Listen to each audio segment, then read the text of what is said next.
She is water, powerful enough to drown you, soft enough to cleanse you, and deep enough to save you.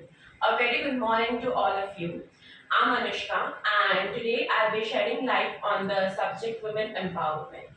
Women are not born but made. What better than India to exemplify this statement by Simon D. Verma?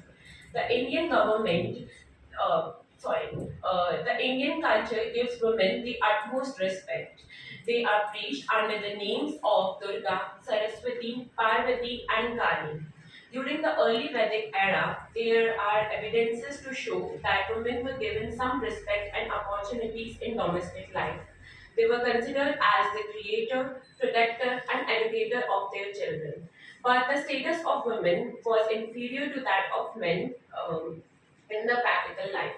The concept of women empowerment gained limelight after its introduction in the United Nations Third World Conference on Women in Nairobi in 1985, which defined it as the redistribution of social and economic powers and control over resources in favor of women.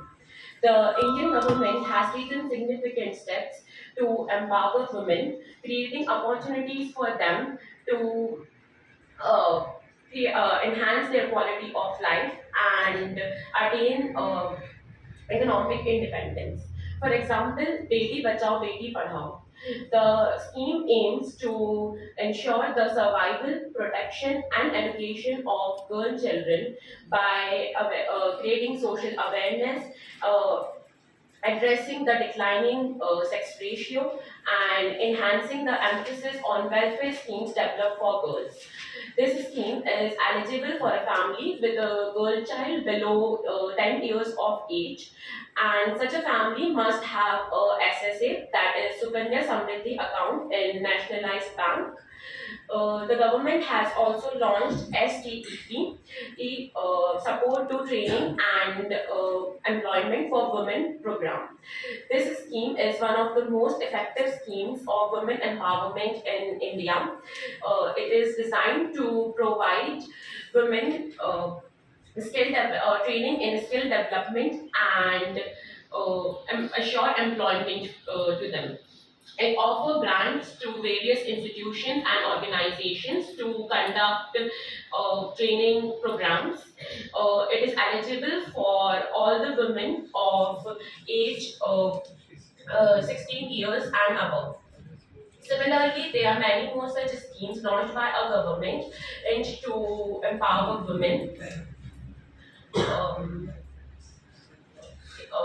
we are, despite of repeated attempts to mutually respect women in our society, there is often a wide line left between males and females.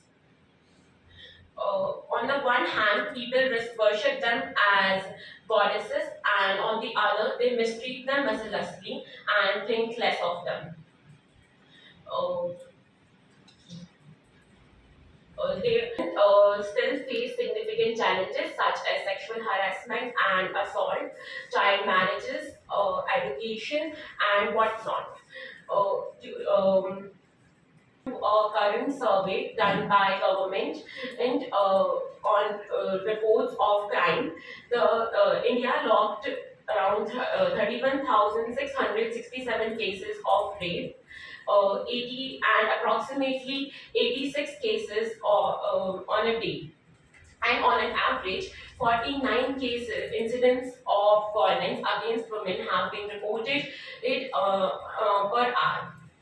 On a uh, on on an average, almost 80% of women has been sexually assaulted, but only 1% of them has reported it. Why?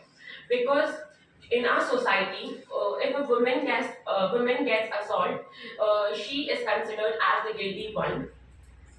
And instead of supporting her, and people start blaming her by commenting upon her dressing style, lifestyle, company, etc. If a girl comes from a poor household with a brother, her family he chooses to spend their money on his education rather than her. because according to them, a boy will carry on their generation, and but girls are considered to be pariah dhan.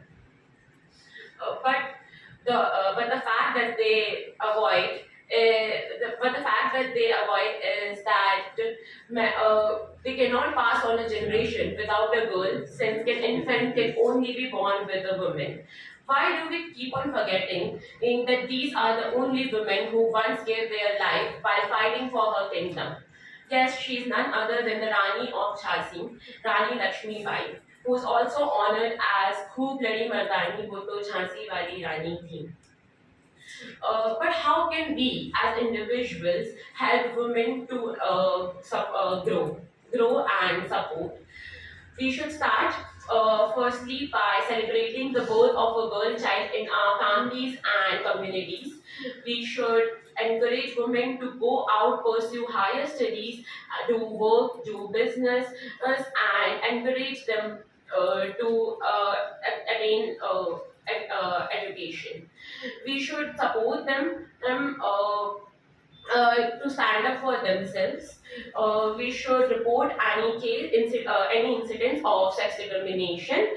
Education should also be emphasized strongly. It should be for a better future. It should be made mandatory for all the women to attain education. Lastly, for all those people still left with a narrow mentality, I would like to quote something. जमाना बदले हुए भी जमाना हो गया और आप किसी और ही काल में जी रहे हैं. Thank you.